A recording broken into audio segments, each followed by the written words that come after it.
Surviving 100 days in hardcore Minecraft. A task which so many have tried to attempt, but have they put 20 regular Minecraft players and stranded them on an island? Because that's exactly what we do in today's video. Just a reminder that we are trying to hit 400,000 subscribers this year, so if you aren't already subscribed, please do consider it, as it will let me know you want to see more of this series. So please, sit back, relax, and enjoy the attempt of surviving 100 days stuck on a Minecraft island. Day 1 started like any other Minecraft Let's Play. I said goodbye to Ryan and started punching the hell out of some trees. We had a really big world to work with, and I wanted to get started as soon as possible. After I finished taking my anger out on some trees, I headed uphill, and to my surprise, I actually found a bonus chest. The loot wouldn't be useful in the long run, but whilst I got set up, this stuff was exactly what I needed. After grabbing myself some basic tools and cooking some food, I saw in chat that Turton had collected diamonds, so I asked for his coordinates so we could hopefully find some loot together, and after finally remembering how to read them, I dug straight down, and that was the end of day 1. Day 2 and 3 were what I like to call grind days of the season. Day 2 started off with us missing what looked like a meeting, but we didn't care at the time. After a little searching around the cave, I managed to get myself quite a lot of iron ore, and managed to find and soon mine my first and second set of diamonds. After a slight encounter with a creeper, I realized that I should use the iron that I got myself this episode to make myself some armor, because without it, there's no way this video gets to 10 minutes. Day 3 was pretty much more of the same, but on this day, I learned to always watch your back. After dropping into a lower part of a cave, I angered an enderman and managed to get in the worst possible situation, alone against the Minecraft mob with half a heart while stuck in a corner. My heart was racing.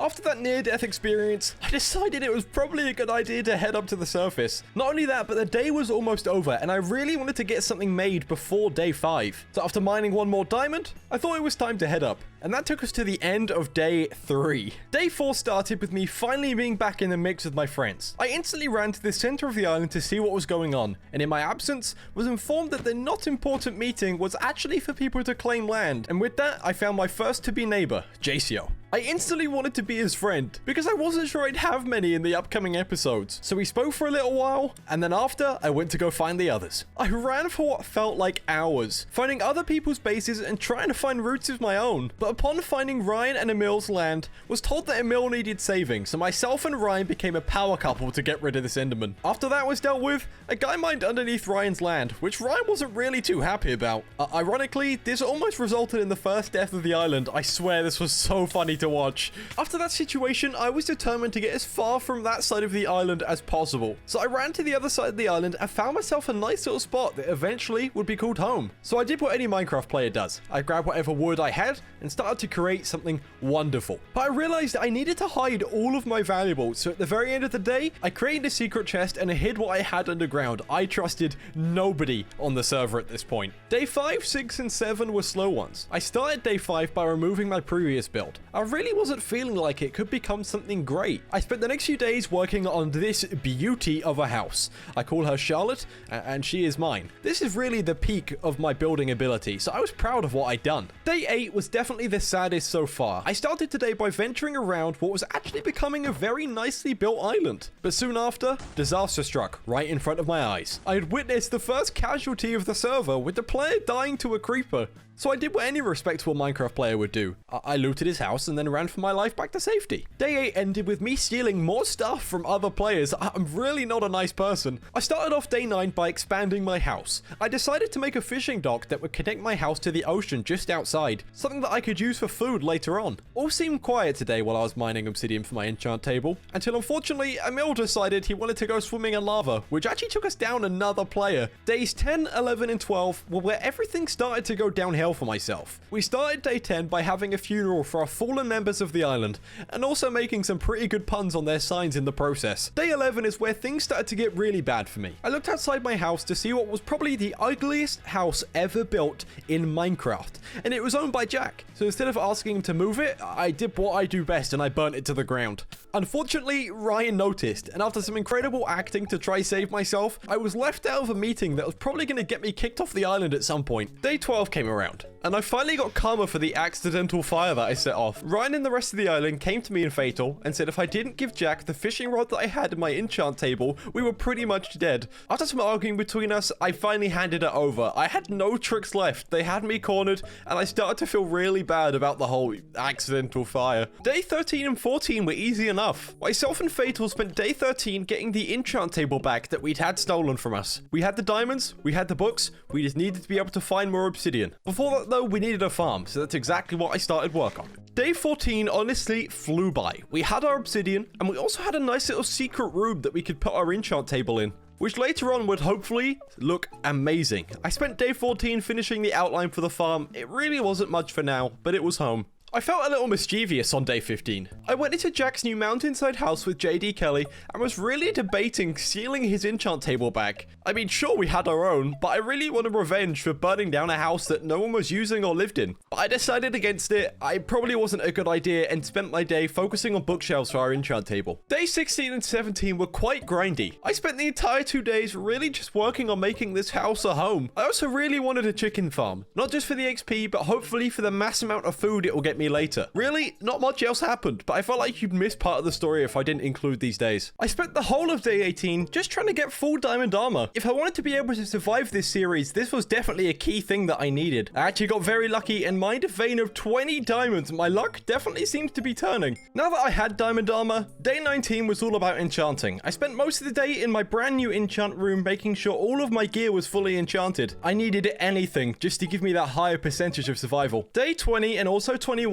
were another sad set of days. After bartering for 2 cows from a nearby neighbor, I led them back to my new farm area. But then we were hit with disaster. Mob EXE had died to a creeper. We all gathered around for day 21 so we could mourn as a group, to say goodbye to another member of the island. I actually came into day 22 with a really good idea. I wanted to make sure that everything was looking as good as possible, so this ugly enchanting room was getting a makeover. So I got the materials that I needed and I started work. Starting day 23, I wanted to be able to grow just a little bit more food, so I was excited to start expanding my farm. Soon after, just as day 24 started, the priest of the server wanted me to be his bodyguard while he went and collected taxes from all of the players. And it took us until the end of day 25 to really get it all collected. I really like the idea of this, purely because I could steal items and get away with it. I was purely in my element. Days 26 to 30 were the most work I've ever done in my life. We started day 26 needing just a few more diamonds. After what felt like years, I was back on the surface with my newfound riches. I spent days 29 and 30 starting my newest project, a huge storage room that we could use,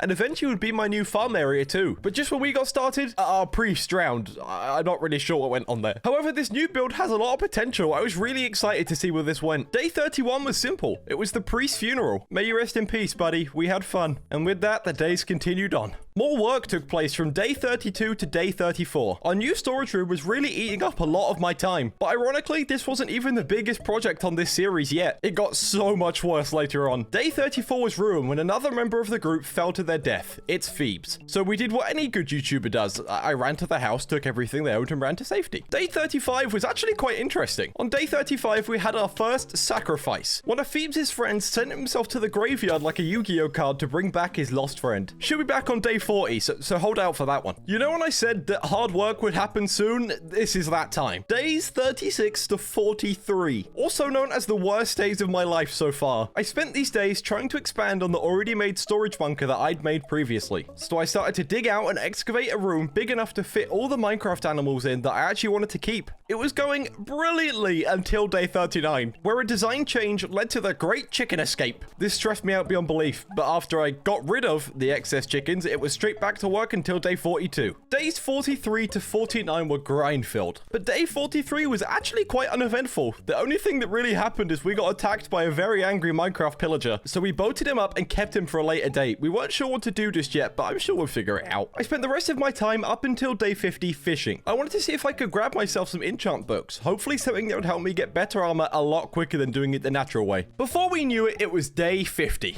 On day 50, we had all made a pact that we could leave the island to explore and find new things, but the rule was we had to stay living on the island, so that's exactly what we did. It took until about day 52 to actually find other bits of land, but once we had, the loot started flooding in. Day 54 was quite eventful. Together, me and Jamie found one of the largest broken portals I think I've ever seen, so we looted it and just kept looking for more. But things slowed down really until about day 56, where thanks to Jamie's good eyesight, we found a load of shipwrecks and broken portals underwater. We were literally unstoppable. On the way back home, after a good 10 or so days, pillaging literally everything we could find on the server, we actually found a village. There wasn't much there in terms of trades, but we managed to note down where it was so we could properly be able to come back and search it later. Day 62 was really a disaster. We lost Jack. At first thought, it looked like he just fell off something high like a Minecraft noob, but it turns out Faction Stuck had got rid of him the old-fashioned way. This was a really big deal. We arrived back home on day 63, and after playing about with a bell, it was really time for a well-earned break. The surviving members all came together on day 70 to say goodbye to Jack. This was definitely the hardest one yet. After we had said goodbye, we had no time to waste until we hit 100 days, so we jumped straight in the nether to begin searching for a fortress and collect pearl trades, so eventually we could fight that ender dragon. But on day 71, while still in the nether, we were hit by yet another death. JCO. This was becoming just incredibly sad at this point. We arrived back home from the nether on day 74. With enough pearls and now gear fully enchanted, we said goodbye to JCO and everyone together went in search of the end portal. One of the main tasks that we actually wanted to finish by day 100. This was a lovely sight to see all the remaining island members all working together and not burning down each other's houses. It took 4 days of searching, but on day 81, we finally arrived at the end portal. After a little bit of miscommunication about where the portal actually was, we gathered around as Fatal put the eyes in that we actually needed, and we jumped together. This was our toughest fight yet. The Ender Dragon awaited.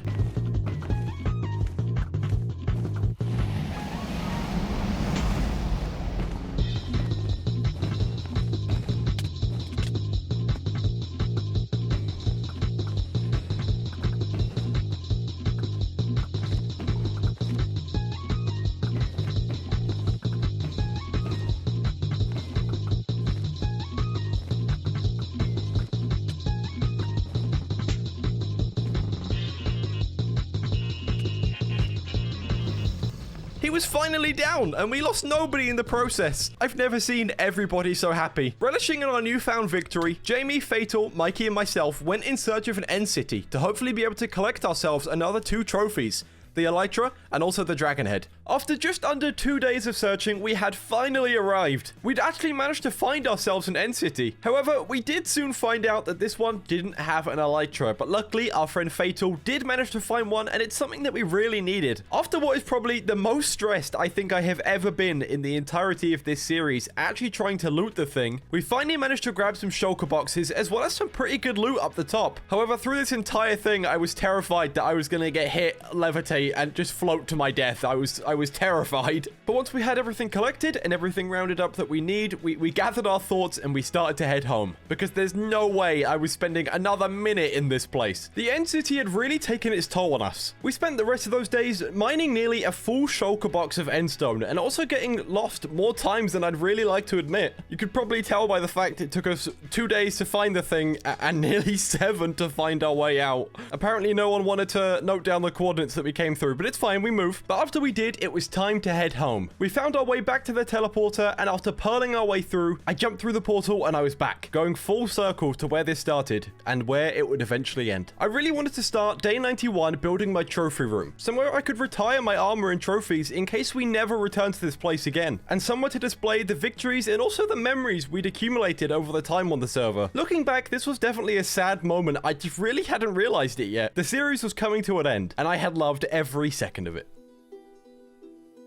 Day 99 and the end of this series. I just wanted to say, while you watch this last bit of footage, that this has really been the most fun I think I've had on a Minecraft adventure in years. I know this video is definitely a lot shorter than the whole other 100 days series, but I really feel like I've captured everything. Sure, we didn't build a massive castle or do anything else, but this was full of highs or lows. 24 of us went into this island at the very start, and only about 11 of us actually survived. I just really can't wait to do more of these. It felt sad to retire the items I had spent 33 hours working towards, and the island that had lost so many was thriving. But for now, it was time for rest. I decided to sit back with my friends and watch the sunrise as the sunset of day 99 closes the door on this adventure.